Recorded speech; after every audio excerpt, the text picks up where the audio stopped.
পৃথিবী থেকে সবচেয়ে কাছের যে তারাটা প্রক্সিমা সেন্ট্রাই তার নাম, ওইখানে পিকনিকে যাব।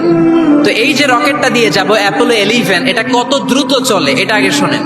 এই অ্যাপোলো 11 সেকেন্ডে চলে 11 কিলোমিটার বেগে, মিনিটে চলে 660 কিলোমিটার বেগে, আর ঘন্টায় চলে 39,000 কিলোমিটার বেগে। সুবহানাল্লাহ, মজা করে কইতে পারলেন না? 39,000 কিলোমিটার বেগে ঘন্টায় চলে। আচ্ছা, বাংলাদেশ থেকে আমেরিকা কত কিলো হবে? 8-10,000 কিলো। তার মানে এই রকেটটা দিয়ে বাংলাদেশ থেকে আমেরিকায় 1 ঘন্টায় 4 বার আসা যাওয়া করা যাবে। সুবহানাল্লাহ পড়েন। অ্যাপোলো 11 ঘন্টায় চলে কত হাজার কিলোমিটার বেগে? 39,000 কিলোমিটার বেগে।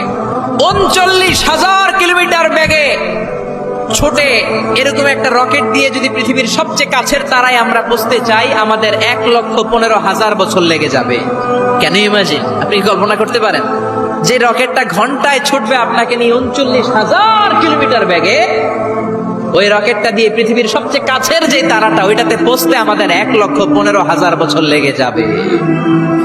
তার মানে আল্লাহ যদি বলে যা আজারি কি আর করবি, তোর যখন এত শখ হয়েছে, যারা যারা হাত তুলছে তোরে আর ওদেরকে আমি 1,15,000 বছর হায়াত দিয়ে দিলাম। তা আমরা যদি যাইতে শুরু করি, বাকি যারা হাত তোলা নাই এরা মরে ভূত হয়ে যাবে। শুধু এরা না, এদের নাতিপুতিও মরে শেষ, আমাদের নাতিপুতিও শেষ। সবাই মরতে মরতে মরতে মরতে 6,000 প্রজন্ম, 6,000 জেনারেশন যখন মরে ভূত হয়ে যাবে, তখন আমাদের ওই তারার মধ্যে নামার সময় হবে। সুবহানাল্লাহ কইবেন না? গ্রিক সভ্যতার সময়কালে গ্রিকদের একটা সভ্যতা আছে, নাম শুনছেন না? গ্রিক সভ্যতা, মিশরীয় সভ্যতা, মেসোপটেমিয়াম সভ্যতা, ইনকা সভ্যতা, মহেঞ্জোদারো সভ্যতা, চিচেন ইৎজা সভ্যতা। তো এই যে গ্রিক সভ্যতার সময়কালে কেউ যদি এই প্রক্সিমা সেন্ট্রাইতে এই রকেটটা দিয়ে যাওয়া শুরু করতো, তাহলে 2018 সালে তাদের পুরো সফরের মাত্র 4% কমপ্লিট হতো।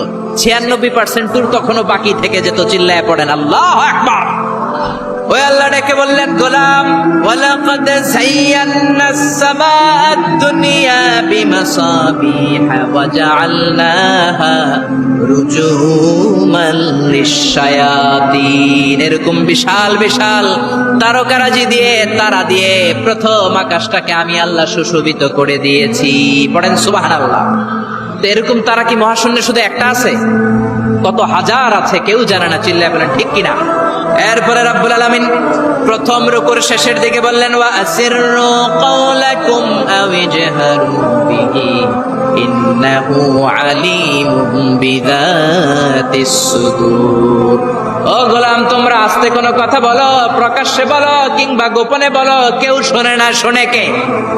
চিল্লায় বলেন, কেউ যেটা দেখে না দেখে কে? কেউ যেটা শোনে না শোনে কে? দুনিয়ার সবার চোখ আপনি ফাঁকি দিতে পারবেন, আমার আল্লাহর চোখ ফাঁকি দেয়া যাবে নাকি? আচ্ছা বলেন তো, পুলিশের চোখ ফাঁকি দেয়া যায় কি যায় না? র্যাবের চোখ, বিমানবন্দরে কাস্টমস অফিসারের চোখ, দুর্নীতি দমন কমিশনের অফিসারের চোখ, পরীক্ষার হলে ম্যাজিস্ট্রেটের চোখ, কিন্তু আমার আল্লাহর চোখ ফাঁকি দেয়া যায়? আপনি রাত্রিবেলা দরজা বন্ধ করে, জানলা আটকে দিয়ে, বাতি বন্ধ করে পাপ করেছেন, অন্যায় করেছেন, কেউ দেখে নাই, দেখেছে কে? এরপরে আল্লাহ বললেন, আওয়ালাম ইয়ারাউ ইলা তাইরি ফাওকাহুম সাফাতিন ওয়া ইয়াকবিদনা মা ইউমসিকুহুন্না ইল্লার রাহমান ইন্নাহু বিকুল্লি শাইইন বাসীর। আল্লাহ ডেকে বললেন,